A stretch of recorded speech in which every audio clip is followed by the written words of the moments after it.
Narinig po natin sa ating mabuting balita ang napakahalagang tanong ng isang eskriba kay Jesus. Alin po ang utos na pinakamahalaga? Napakahalaga ng tanong na ito sapagkat sabi nga natin, makalimutan man natin ang lahat. Wag lang ang pinakamahalaga. Halimbawa po, marami tayong tambak ang ating gagawin.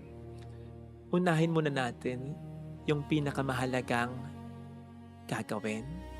Halimbawa po, nasa sa harap natin ang maraming mga pagkain. Unahin muna natin ang pinakamasarap o pinakamahal na pagkain. Halimbawa po sa pangungumpisal, may mga nangungumpisal po kasi na sinasabi, Father, matagal na po akong hindi nakapangungumpisal. Nakalimutan ko na po ang marami kong mga kasalanan.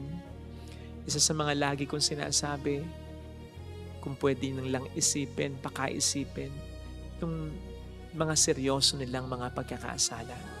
Because you see, talagang limitado ang ating isipan, ang ating kakayanan, ang ating pangunawa sa lahat ng pagkakataon, maging ang ating panahon. Hindi talaga natin maalala, maayos, ma-accomplish ang lahat.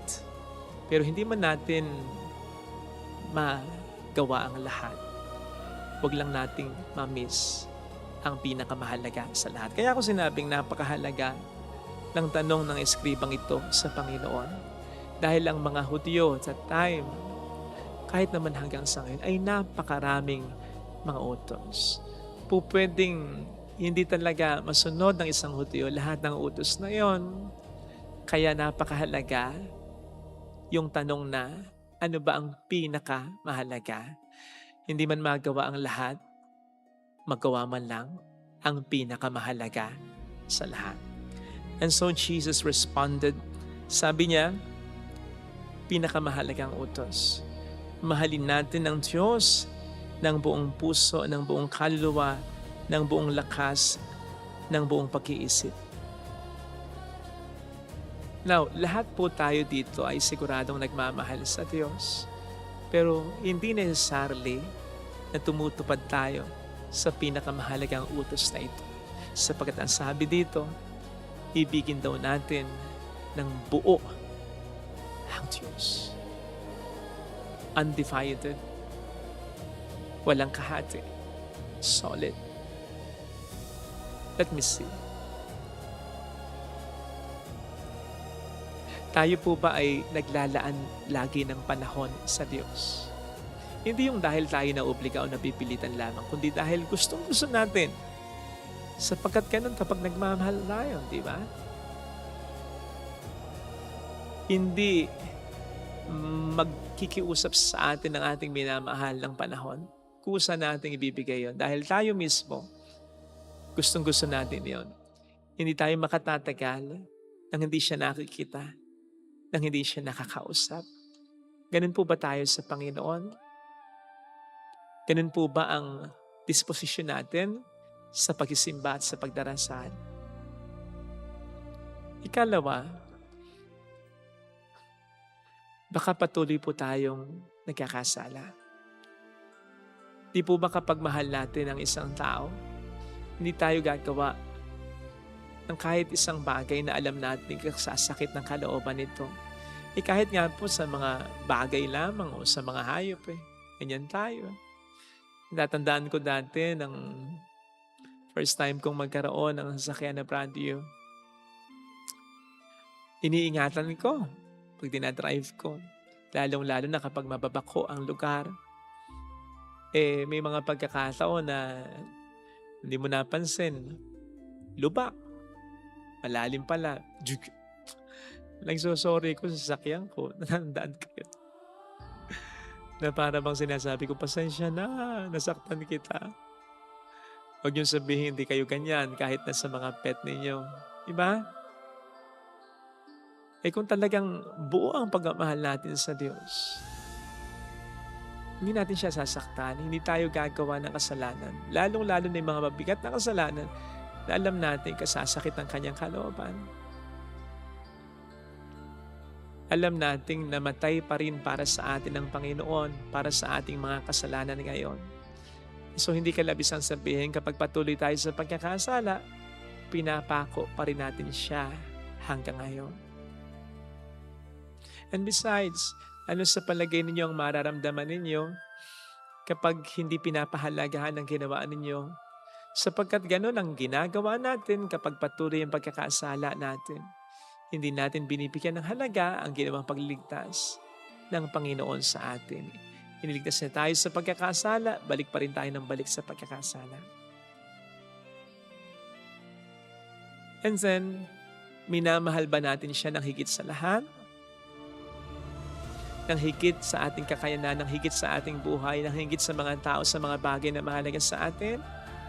Siya ba talaga ang pinakauna? At siya lang ba talaga ang minamahal natin ng buo? Malalaman po yan. Oras na mawala ang mga mahalagang bagay o tao sa buhay natin, kapag nawala na ang pera natin, nawala na ang posisyon natin na pinakamamahal, pinakaiingatan natin, kapag nagkasakit na tayo ng malubha o ang mahal natin, kapag namatayan tayo o kapag sinabi sa atin ng doktor, iilang buwan na lang ang itatagal ng buhay natin. Malalaman po yan kung talagang solid ang pag-amahal natin sa Diyos. Sapagkat kung talagang solid ang pag-amahal natin sa Diyos, will be like Job.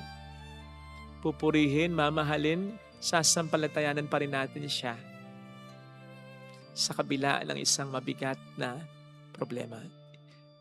Doon natin maunawaan na pinakamamahal natin siyang talaga. Pero yun ay magiging realization natin, hindi ng Diyos para sa atin. Kasi alam na niya eh. Alam na niya.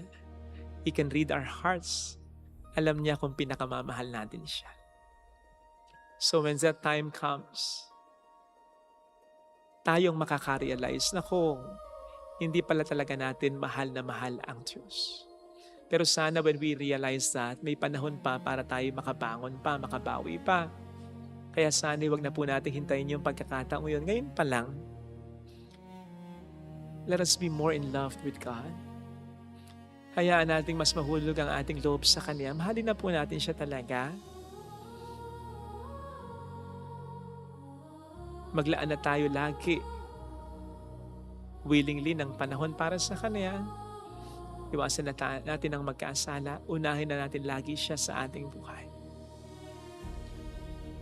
And when that happens, kapag siya'y talagang minahal natin ng buo, we will realize na ang utos na ito ay hindi para sa Kanya, kundi para sa atin pa rin. Sapagkat mawawala naman talaga ang lahat sa buhay natin. Pero kapag ang Diyos ay tunay na mahal natin, we'll be fine. We'll be fine. We will definitely be fine sa kabila ng mga matinding problema na ating maranasan. Ito sana ang hiling nating biyaya sa ating banal na pagdiriwang.